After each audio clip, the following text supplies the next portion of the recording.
अस्सलाम वालेकुम। बहुत शुक्रिया आप लोगों के आने का। ये इमीडिएट प्रेस कॉन्फ्रेंस एक रिकवरी की वजह से रखी गई है। 6/4/2023 Jacob lines dispensary lines area थाना ब्रिगेड की हद में एक इंसिडेंट पेश आता है जिसमें 4 साला बच्ची सादिया जो कि बोलने और सुनने की सलाहियत नहीं रखती, उसको अगवा कर लिया गया था। हमें उस इंसिडेंट की जैसे हमें केस मिला, उसकी सीसीटीवी भी मिलती है जिसमें देखा जा सकता है कि एक बंदा आता है, वो बच्ची को हाथ से पकड़ता है और अपने साथ लेके जाता है। इस केस पे हम लोगों ने काम किया, डिसेमिनेशन ऑफ इंफॉर्मेशन कराई, मस्जिद में ऐलान कराए। इस केस की हसासियत इस वजह से ज़्यादा थी क्योंकि बच्ची जो है वो गूंगी और बहरी है, ना वो अपना नाम बता सकती है, ना वो ये बता सकती है कि उसको कहाँ से उठाया गया है, ना वो अपने मुताल्लिक़ कोई इन्फॉर्मेशन दे सकती है।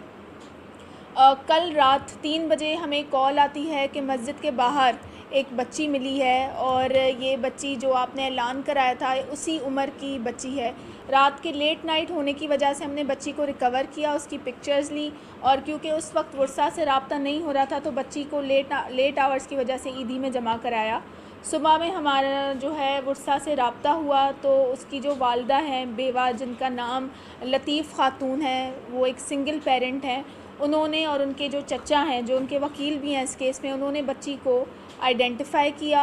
हम लोग ईदी सेंटर ले गए। बच्ची क्योंकि वो एक्सप्रेस नहीं कर सकती कि यही मेरी वालिदा हैं, तो उसने अपने एक्सप्रेशन से वो अपनी माँ के पास भागी और उसने जो है हमें रियलाइजेशन हुई कि यही बच्ची है जो हमने रिकवर कराई है। इसमें अब इस वक्त तक हम लोग ये काम कर रहे हैं कि जो इतराफ़ से सीसीटीवीज़ कलेक्ट कर रहे हैं ताकि जो बंदा इसको छोड़ के गया है उसको आइडेंटिफाई किया जाए। कुछ सस्पेक्ट्स हमने राउंड अप किए हैं लेकिन उनकी डिटेल्स जैसे ही हमें कुछ कंफर्मेशन होती है वो आपसे शेयर की जाएगी। बच्ची की फ़ैमिली हमारे साथ मौजूद है। बच्ची का मेडिकल भी कराया जा रहा है और कराया जा चुका है, बल्कि सुबह में उसकी रिपोर्ट्स अभी हमें मौसूल होनी है। मज़ीद जो इस केस में पेशरफ्त होगी आपसे डिस्कस की जाएगी। क्या इस बात के इम्कानात हैं कि जिस तरह बच्ची लाइंजेरिया से अगवा हुई है और अगवा छोड़ के भी लाइंजेरिया की मदद के बाद में, तो क्या अगवा कानून का ताल्लुक आप समझती हैं कि लाइंजेरिया से हो सकता है, इस बात का इम्कान है? इस पॉसिबिलिटी को हम डिनाई नहीं कर सकते कि बच्चे जो किडनैपर है वो लाइंस एरिया से है या नहीं है, लेकिन क्योंकि हमने इस कैंपेन जो हमने बच्ची से मुतालिक इन्फॉर्मेशन जो थी वो पूरे कराची में रिक्शा एसोसिएशन वालों के साथ बाकी लोगों के साथ मिलके हमने इस इन्फॉर्मेशन को डिसेमिनेट किया था। शायद इस प्रेशर में उसके साथ साथ जो हमारे पास कच्ची आबादियाँ हैं उस पर हम सर्च और स्वीप ऑपरेशंस भी बार बार करवा रहे थे, तो शायद इस वजह से वो उसको छोड़ के गए। लेकिन इस बात को हम डिनाई नहीं कर सकते कि वो लाइंस एरिया से ही है। लेकिन जो भी होगा सीसीटीवी कलेक्शन का प्रोसेस जारी है। मैं पुरुम्मीद हूँ कि उनको जल्दी अरेस्ट कर दिया जाएगा। क्या लगता है कि बच्ची के साथ बच्ची का मेडिकल करवाया जाएगा? बच्ची क्योंकि ना सुन सकती है ना बोल सकती है, तो क्या समझती हैं कि बच्ची के साथ कोई ज्यादती का शुबा है? इसी जो पॉसिबिलिटी है उसको हम लोग डिनाई नहीं कर सकते, लेकिन हमने मेडिकल करवाया है। डॉक्टर ने इस वक्त तक कोई हतमी नताइज हमें नहीं दिए कि वेदर ज़्यादती हो या नहीं। ये हम लोग विद कॉन्क्रीट एविडेंस तभी कह सकते हैं जब हमारे पास वो मेडिकल रिपोर्ट्स आ जाएं, लेकिन हमने बच्ची का मेडिकल करवा लिया है। जो उस पर रिपोर्ट आएगी आप लोगों से शेयर की जाएगी।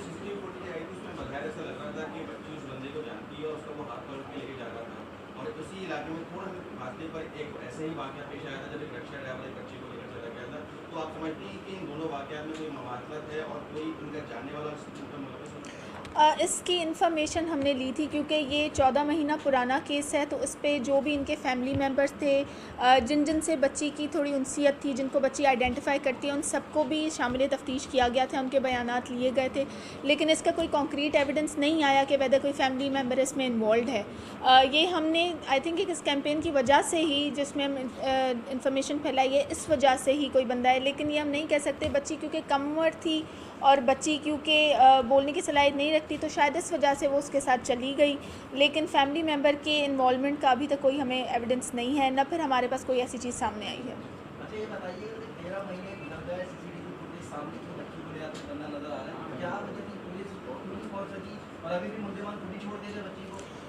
ये इस वजह से था क्योंकि जो हमारे पास सीसीटीवी थी उसमें शक्ल नज़र नहीं आ रही थी, हमें सिर्फ धड़ नज़र आ रहा था एक बंदे का, बॉडी, लोअर बॉडी, जिसमें देखा जा रहा है कि बच्ची को कोई हाथ पकड़ के लेकर जा रहा है। उस एरिया में जो 2 किलोमीटर के रेडियस तक सारी जो सीसीटीवीज़ थी वो कलेक्ट की गई थी, लेकिन कोई भी ऐसी सीसीटीवी नहीं मिली थी जिससे हम लोग ये कह सकें कि उस बंदे की आइडेंटिफिकेशन हो सके।